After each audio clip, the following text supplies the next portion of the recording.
Types of antibody immunoglobulin जिसे कहते हैं 5 प्रकार के होते हैं। IgA, IgD, IgE, IgG, IgM।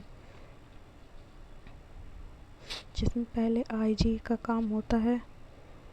इसका उपयोग श्रावण में यूज़ होता है, लार में पाया जाता है, कोलेस्ट्रम में और आंसू में IgA पाया जाता है।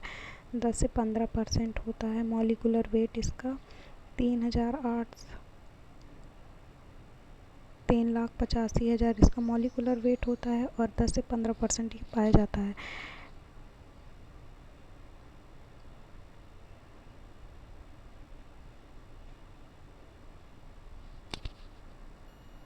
इसकी 4 एंटीजन भी इनसाइट होती है, इसलिए इसमें झिल्ली की सुरक्षा करता है। दूसरा होता है IgD, जिसका काम होता है लिम्फोसाइट की सतह पर उपस्थित होता है। ये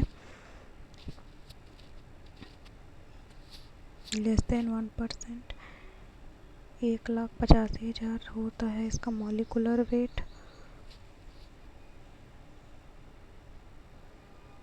दो एंटीबॉडी साइट होती है और लिम्फोसाइट को सक्रिय करवाना इसका काम होता है।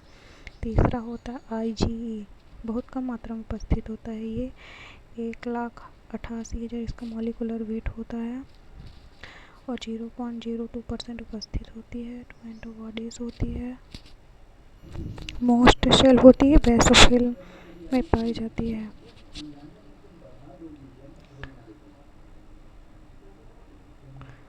ये मास्ट सेल का वो एलर्जी से संबंधित होती है।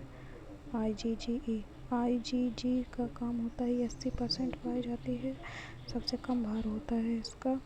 1,46,000 मॉलिक्यूलर वेट होता है। एंटीबॉडी साइट 2 होती है।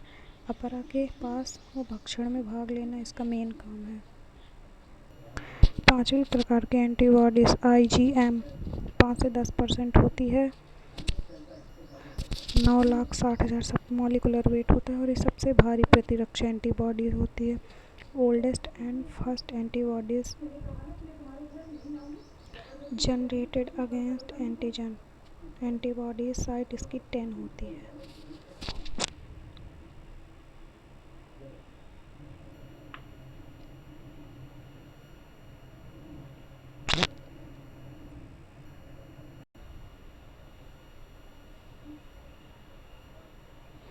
अब देखेंगे ऑटो इम्यूनिटी क्या होती है, स्व प्रतिरक्षा।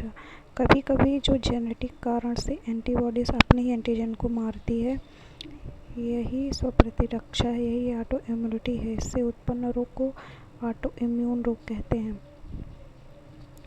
पहला एग्जाम्पल है इंसुलिन डिपेंडेंट डायबिटीज़ मेलाइटिस, जिसे शॉर्ट फॉर्म में IDDM कहते हैं।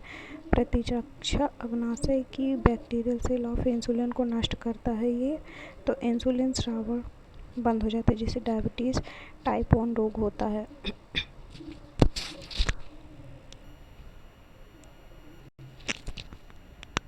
दूसरा हाशिमोटो रोग होता है, जो थायराइड को नष्ट कर देता है।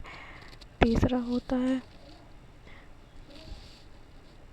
मिस्थेनिया ग्रेविस, PCO को नष्ट करता है ये। और चौथा होता है रियोमेटॉइड अर्थराइटिस, जिसमें जॉइंट डैमेज हो जाती है घुटनों की हमारे।